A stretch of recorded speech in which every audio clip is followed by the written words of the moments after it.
Bonjour à tous, c'est Kudo, et aujourd'hui on se retrouve pour la partie exercice concernant le chapitre Comment montrer que deux suites sont adjacentes. Donc je vous mettrai le petit lien dans la description ou en fiche pour retrouver le cours si vous ne l'avez pas lu. Et du coup, on s'attarde à l'exercice. Donc l'exercice c'est le suivant.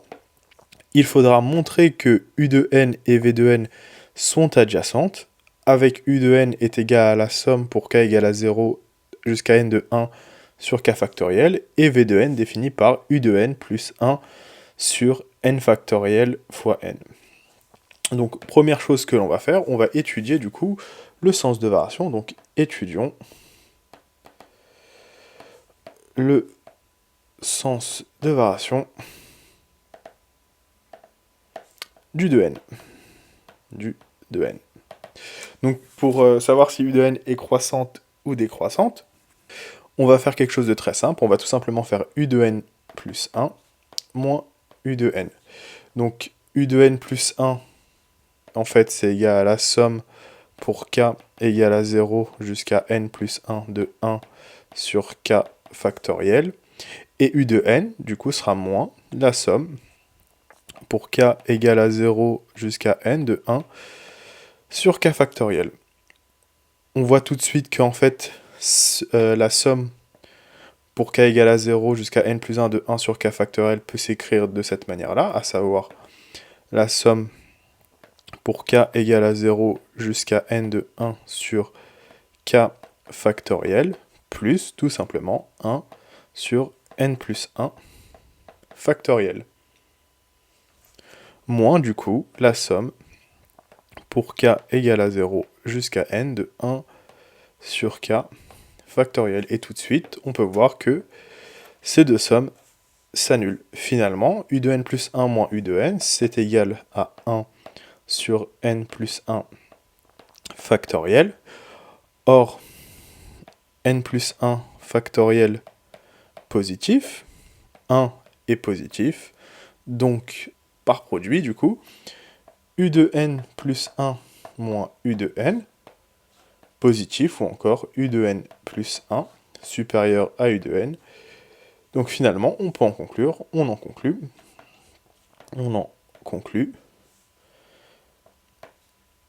qu'U de n est croissante. Tac. Donc si U de n est croissante, il faudra bien entendu montrer que V de n est décroissante. Donc on est parti. Étude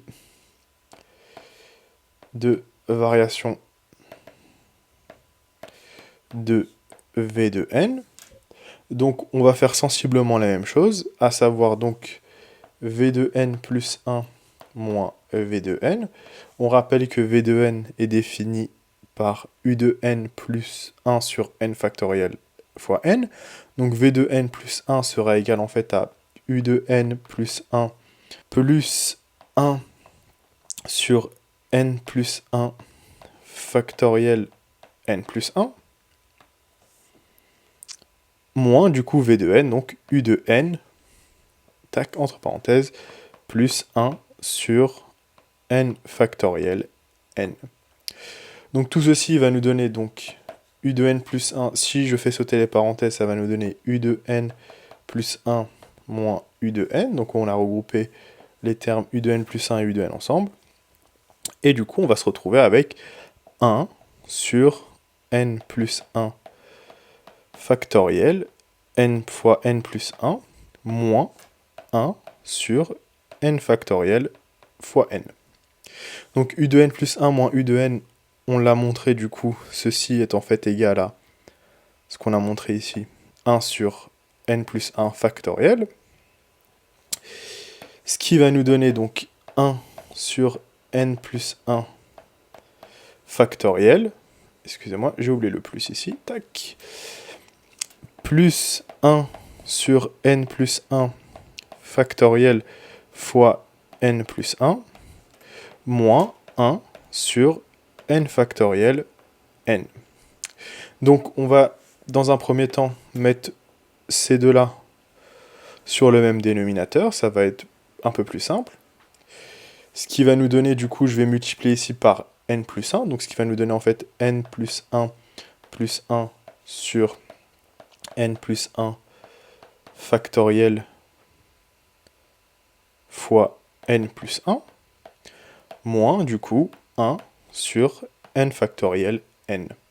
Donc n plus 1, ça nous fait n plus 2, donc ce qui nous fait finalement n plus 2 sur n plus 1 factoriel n plus 1, moins du coup 1 sur n factoriel fois n.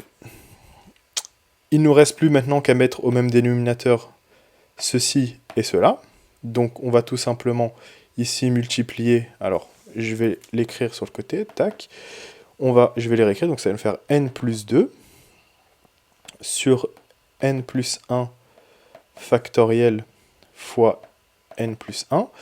Et on va venir ici tout simplement multiplier par n factoriel n sur n factoriel n. Et de la même manière, à droite, on va faire moins 1 sur n factoriel n multiplié par, du coup, n plus 1 factoriel n plus 1, tac, sur n plus 1 factoriel n plus 1. Donc tout ce beau monde, qu'est-ce que ça va nous donner? Alors, tac, ici on va pas oublier les parenthèses.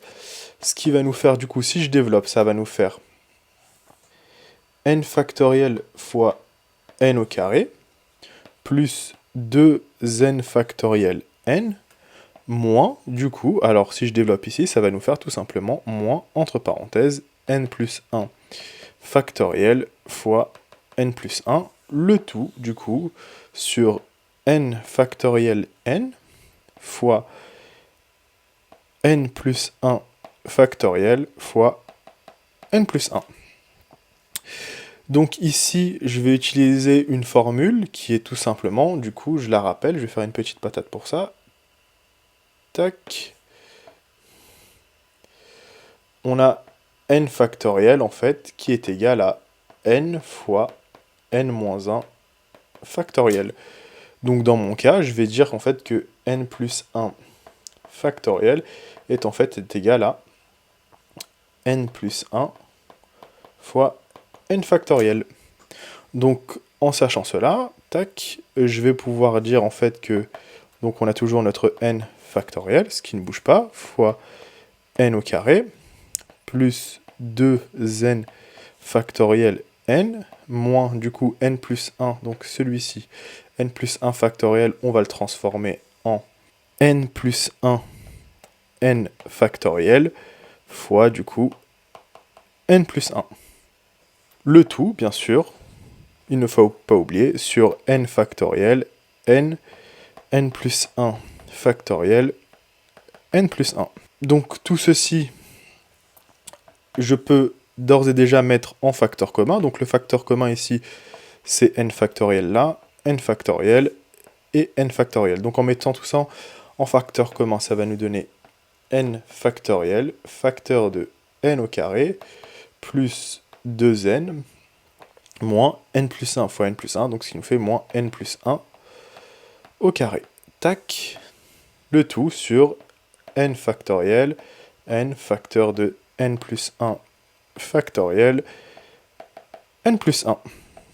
Ici, on va pouvoir supprimer les n factoriels, et on va développer n plus 1 au carré. Donc n plus 1 au carré, je rappelle la formule de a plus b au carré, tac, je vais la mettre ici, donc a plus b au carré est égal en fait à a carré plus 2ab plus b carré.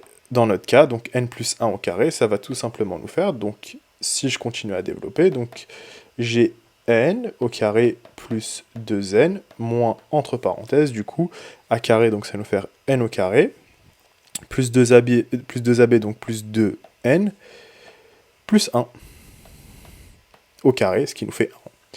Le tout, bien sûr, divisé par n sur n plus 1 factoriel, facteur de n plus 1. Et du coup, en faisant sauter les parenthèses, de ce côté-là, ça va nous donner en fait n au carré plus 2n, moins n au carré moins 2n, moins 1, le tout sur n facteur de n plus 1 factoriel n plus 1. Ici, les n au carré sautent, le 2n saute, et il nous reste tout simplement, en fait, moins 1 sur n facteur de n plus 1 factoriel multiplié par n plus 1. Or, n positif, n plus 1 factoriel aussi positif, n plus 1 est aussi positif, 1 est positif, et du coup on a le moins qui est, ou tout simplement je vais mettre moins 1 directement, moins 1 est en fait négatif, tac, et du coup par produit on a U de n, on a V de n, excusez-moi, V de n plus 1 moins V de n qui est en fait, on se retrouve avec V de n plus 1 qui est inférieur ou égal à V de n. Conclusion, tac, conclusion, V de n est décroissante. Tac. Donc on a du coup pour l'instant montré que U de n est croissante, V de n est décroissante. Il ne nous reste plus qu'à calculer la limite de U de n moins V de n. Donc ce qu'on va faire, on va étudions la limite de U de n moins V de n quand n tend vers plus l'infini. Donc U de n moins V de n est en fait égal à U de n moins U de n moins 1 sur n factoriel n. Du coup ici les U de n sautent et on se retrouve tout simplement avec moins 1 sur n factoriel sur n. Or, la limite de 1 sur n factoriel n quand n tend vers plus l'infini est en fait égale à 0. Conclusion générale, donc on a U de n qui est croissante, on a V de n qui est décroissante, le troisième critère, on a U de n moins V de n, excusez-moi, la limite de U de n moins V de n quand n tend vers plus l'infini est égale à 0. Du coup, les suites U de n et V de n sont adjacentes.